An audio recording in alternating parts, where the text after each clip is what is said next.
Hi guys, I'm Mr. Albert and I'm here with a lesson for you on propaganda and argumentation. So I'm using the My Perspective English 11 book, and I know you should have online access to it, but sometimes that's a little hard to navigate. Some of us might have different technology that we're using that might not be as easily usable there. So I'm gonna reference the physical pages in the book. I hope you got a copy. If you didn't, I will attach a PDF of these pages that I'm going over, as well as put them up on the screen from time to time so that you can follow along pretty easily. All right, so we're starting with early American lit and the American Revolution and these ideas of argumentation or rhetoric. And the concept there is that there's different methods that we use in order to persuade people of our opinions or to get them to act, to do something, right? And of course, in this case, it was to revolt against the English. But I'll try to make some connections to modern day as well, and things that are happening right now. All right, so if you take a look at, it's on page 52 in the book, or up on the screen or in the PDF, there's a little bit of vocabulary here. Okay, and so that tells us that propaganda is information, ideas, or rumors spread widely and deliberately to help or harm a person, group, movement, cause, or nation.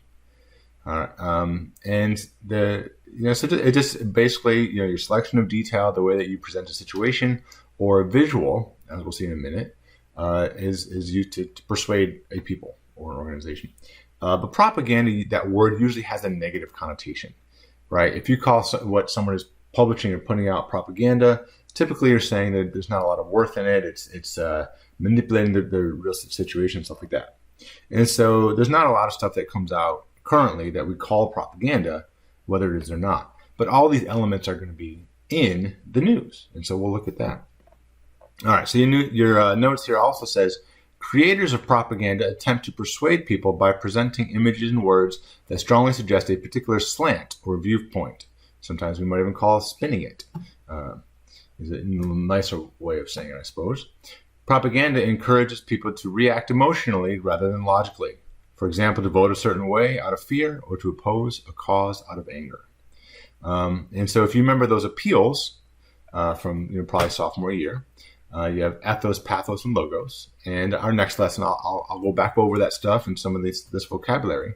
But that's exactly what propaganda is going to do. It's largely going to appeal to pathos, to our passions or emotions, but it can appeal to other things as well.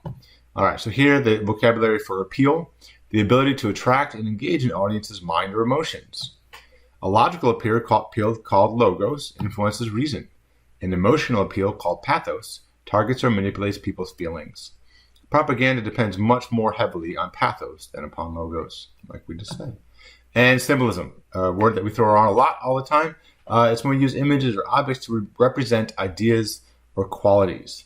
And so the important thing about a symbol is that it exists in the literal and the figurative, right? A metaphor doesn't. And so what we'll see is that these are real images that we're looking at, and they are real things that happened in many cases. And those things became symbolic, a representation of other ideals and things that are going on in the country and so forth. All right. And so we see in propaganda, symbolism appears primarily in visuals because it provides a quick way to convey meaning. And of course, symbols can be powerful. An image or object can have more than one symbolic meaning. Meaning can vary from one culture to another. And I think our first example here, using the snake, is a good example of that. Although the snake is fairly universal, more universal than most symbols, it typically is associated with evil. The Garden of Eden and stuff like that. But we also have a lot of other associations with the snake. And so and you might hit pause right here. It'd be a good idea to do some brainstorming. Like, what else do we associate with the snake? Okay. So we might associate that it is sneaky or hard to find, right? It does evoke fear. It is powerful, right? It's deadly. And sometimes even when it's quite small, it can still be deadly. And so I think that, when I look at this visual, this propaganda on the screen right now that Ben Franklin came up with, my first question that pops in my head is, why a snake? Why did he choose to use a snake? Let's go ahead and read the caption here. This political cartoon was published by Benjamin Franklin in 1754. The segments of the snake are labeled with the initials of the American colonies. The purpose of the cartoon was to urge the colonies to unite against the French in the French and Indian War. During the American Revolution, it took on new meaning as a symbol of colonial protest against Great Britain. And we'll look at that one later. And so, whereas my first reaction is, well, snakes are evil, right? They're Satan's whispering in your ear. I don't think that's what he was really going for here. So I have to look for, what are my other associations with the snake? Well, the fact that it can be very deadly, that it can be sneaky, that it can be hard to find and so forth, and it can instill fear, right? And it's clearly the slogan here, join or die. He's trying to instill some fear here. I think those are all valid reasons why he chose this this animal. And then we look at, he's broken it into this different segments for the different colonies. And so perhaps another very practical reason was that it is an animal that we can easily see broken into parts like this. It would be easy visually to do that. And it's important when you have like a visual that it is that you're with a clear purpose like this, that's not too complex, that we can like see it, perceive it, reproduce it, especially at that time, easily. And I think that certainly the snake lends itself to that here, right? We can segment it and see that. But yeah, like all that, like when we're all together, we're really strong and deadly, even though we might be smaller than England. I think that's what he was trying to get at. All right, and just like that snake wouldn't be very useful without any one of these parts. And if you were one of these parts, you would be even more likely to die. Is another thing he was trying to say, right? We have to be together. Okay, so let's move on to the next one. And so I'll guide you through some of these. Others you'll have to fill out on your own. And so if you have the book, you can do it right in there. If you have a way to do this electronically, you can do it that way. Or if you even just have a spiral notebook that you're just writing things down in, that's fine too. So we'll work out ways as the quarter progresses for you either to do a conference like on Teams or something, where you can show me what you have, or you can submit pictures, or perhaps even a physical drop-off later. So make sure you're doing all the work and you're keeping up. But don't get too worried about the submission guidelines yet. Of course, the best would be if we could all find a way to get it on Canvas, but I'm not sure if we'll be able to do that or not. So use the technology that you have. If you have to write in a book, fine. If you have to write in a notebook, fine. If you can do it electronically and submit it to Canvas or via other means, great. That's great too. All good, useful skills. All right. So at any rate, moving right along, we want to look at this next picture and take some notes. And so we look at it and we see, if you've ever been to Boston, right, this is definitely Boston right here. If you've seen the architecture, stuff like that, we see the red coats, right, that we've learned to associate with the British and so forth. And then we see a lot of blue over here, which tends to be like a more calm or serene color, in contrast to the passion of red, and the perhaps blood of red. Maybe all that was part of it. All right, so we look at the, let me just zoom out so we can see this a little better. We look at the description here, okay. Paul Revere engraved this image in 1770, after the Boston Massacre, in which several colonists were shot to death by British soldiers. Revere's depiction does not show the events exactly as they happened. For example, the Americans had been rioting against the British authorities when the shots were fired. Also, the British did not have a clear firing line. Rather, they had been surrounded and were struggling with the crowd. All right, so a couple people did get shot, and so that's the fact of it. But the representation of it, right? We don't see the vulnerability that the soldiers may have been feeling, being surrounded, and we don't see any antagonism or violence on the part of the protesters, even though that might have been there. And then even the words, right? They call it a massacre. And as we'll see in a moment here when we look at current events, the choice of words, as well as the choice of details that you include in your story and the choice of images that you include, are very, very important in telling the story. It's not just the telling of the story, but it's the way you tell the story that influences the way that people think about it and perceive it, right? You call it a massacre, right? And you're filled with outrage. That's the pathos, the emotion they're trying to get out of you, right? But if you paint a picture in which the soldiers are just defending themselves because they felt threatened, well, that's very different. It's not going to really motivate you to join the revolution, right? In fact, you might even sympathize with the soldiers. And so, there definitely was and a goal with this image. This image in particular reminded me a lot of the Portland protests. And so I want to take a look at different ways that media has chosen to look at those and represent those. Current events. Okay. So first, One American News Network, they're associated with being far on the right. Okay. And you notice that their cover image to talk about the protests in Portland has abolished the police, right? Has people with helmets and shields and things, and so this is maybe going to invoke some fear in people looking at this.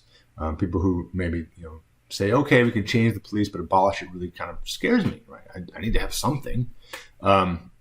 Okay, and then as we go down, if we read it again, they're recreating these tweets up here, talking about 2 elderly community members attempted to stop the group, but were hit with paint. And if that's true, that's really truly horrific. And this scene that they're showing here, that's horrific if that's what happened. But of course, we don't have context either. And not to say that these things don't happen, that protesters don't get out of control. Here again, right, that they're really focusing on this scene. But this is what I find really interesting. Okay, so here we have this image that looks very violent, maybe kind of scary, right? It's got the smoke and it's got all the lights in the back, and this guy's got a gas mask on. We see it's a protester kicking it away. It's a protester engaging in that environment. Now, if we go to a left-wing piece of media, we see a very similar image here. But instead of a protester engaging with the sparks and the violent imagery, it is a soldier. Even though they're not like making art, representations like in the propaganda of your book. Which images they choose to put in their articles, which tweets they retweet, which videos they put up there, all of that is part of their slant, right? In fact, even and as you go down, you'll even notice that there's some differences in language, right?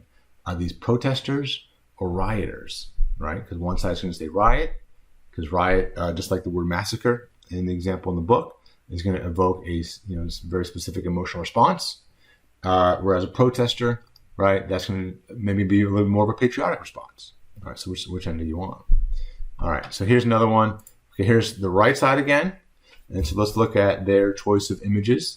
Okay, so the title right away, come out into streets, stolen land, stolen people. And the title image or main image here are cop cars among this wreckage. It looks like maybe people were trying to vandalize those cop cars. And that of course will play on some people's fears or emotions and so forth. And then here again, we're going back to these tweets and we see people going through the streets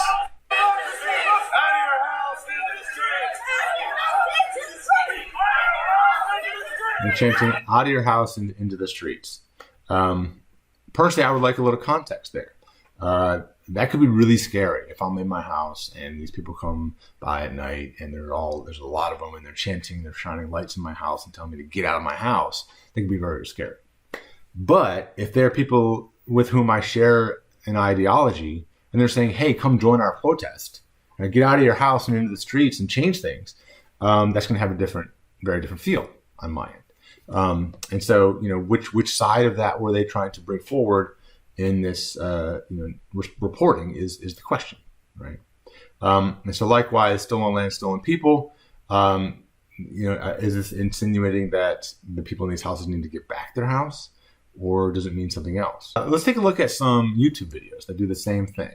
And, we'll notice that the visuals that they choose to keep, the words that they use, their diction, that's what we call the word choice, will paint different pictures depending on what side of the spectrum appealing to. Portland, Oregon, the first city to legalize marriage between a bookstore and a bike shop. Portland has now seen more than 50 straight days of Black Lives Matter protests. But over the last few days, something new has been happening, with more and more protesters facing off against heavily armed law enforcement in some very dramatic ways. Moms gathered singing "Please Don't Shoot Me" last night, but local media says federal agents again used tear gas, flashbangs, and pepper balls to disperse the crowd.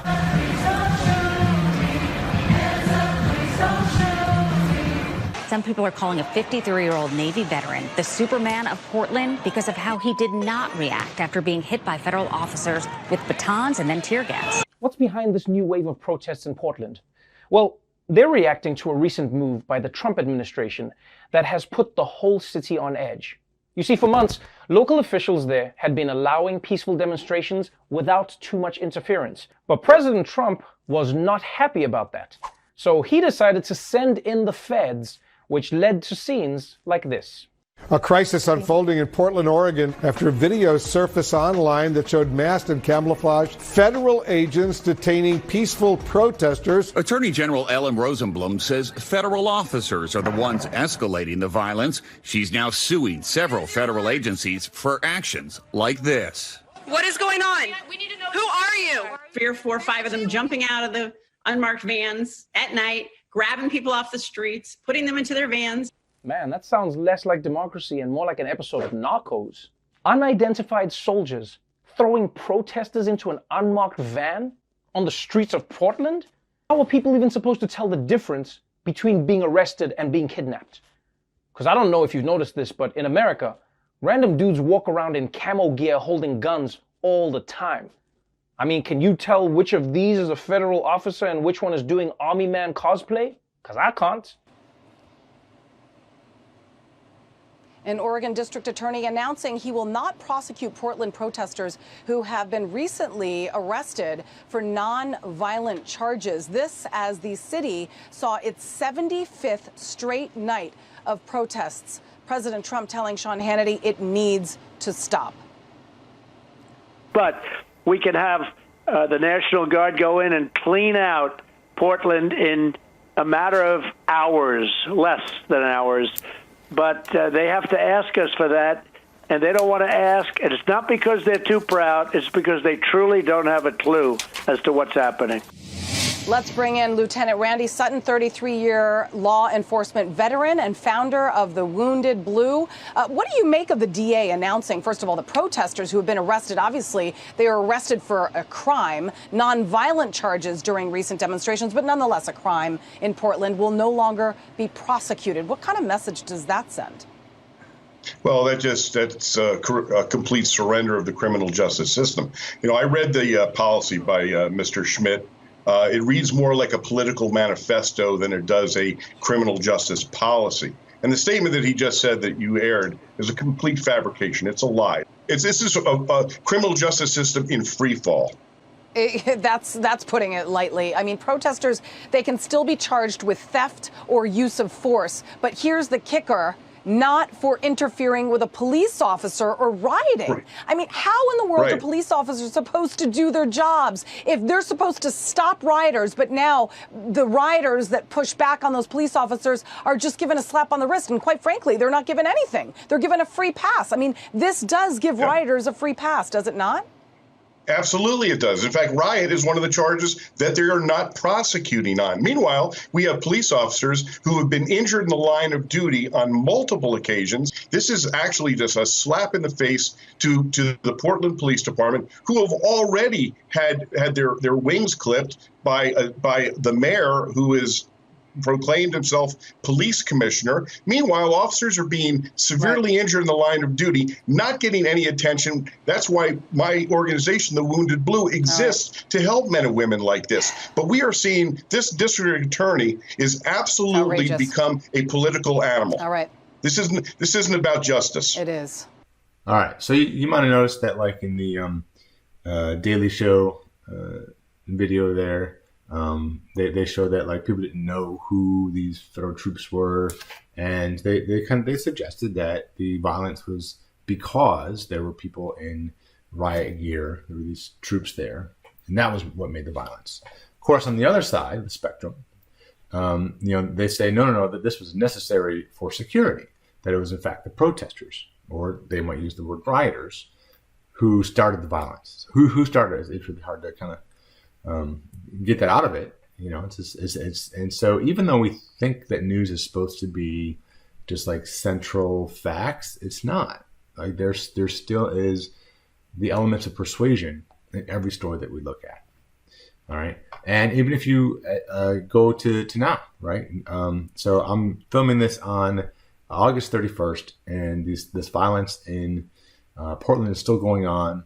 The guy has been shot, and one side says, police say we don't know, we're not really ready to release information yet. One side says, well, it was a far right person who shot him, right? They're the ones rolling up with the guns. The other side says, no, he was part of the far right. It must have been, protesters. And so, it's really hard to get the truth out of any situation.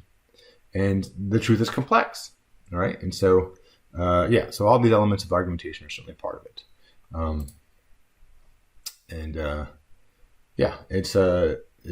We're definitely at a time where you can pick up any news story, any news video, and you will see all of these elements because we're at a tumultuous time. All right. So anyways, back to our assignment here. This image, the choice of image, it really kind of reminded me a lot of those images that were in the Portland protests, where we saw the officer, surrounded by the clouds and stuff like that, or we saw the protester surrounded by the clouds and things like this, right? And of course, the choice of words, right? Massacre versus riot, or vice versa, protester and stuff like that. All right. So I want you guys to take a few minutes and go through these other images, read through the descriptions here, and jot down a few notes on those as well. All right, and so what's going on there. This one here, right? That's where we got the snake coming back. Don't tread on me. Maybe a little play on words, right? Because tread can also mean walk, right? Like step on me, and you don't want to step on a snake. Then here, I think it was interesting that this depiction of King George reminded me a lot of the King George in Hamilton. But when push comes to shove, I will kill your friends and family to remind you of my love. Maybe that's just because I'm a dorky English teacher. At any rate, so after you've taken those notes on those other three, right? We've done two together. Now you can do a couple on your own. You have this page here. And so a couple of obvious things to put in here. What are the people or objects here? We talked about there's a snake broken into not 13, but all the different parts of the colonies. What's going on, right? It's trying to move forward, but it's broken to pieces. And what's the purpose is to motivate all the colonies. You go through each of these, like what's in it? What's happening? Why? What's in it? What's happening? Why? What are they trying to convince us of, right? And so to go through each of those. And then finally, on page 58, we have three questions here about those vocabulary words that we started with: propaganda, appeal, and symbolism. Answer those as well. All right. Well, thanks for coming along. Good luck on that assignment. And like I said, you can put it in the book. You can put it on a separate piece of paper. You can put it in a word processing document. If you have that ability, that's great. And we will. You can then either turn them in, via Canvas, via a one-on-one conference that we'll have later on in the quarter, or if we have to set up a physical exchange, where like you give me a notebook and stuff like that, I'll look into that too towards the end of the quarter. All right. Well, be sure to come back for part 2 when we go over more of this vocabulary of rhetoric and argumentation. Everybody.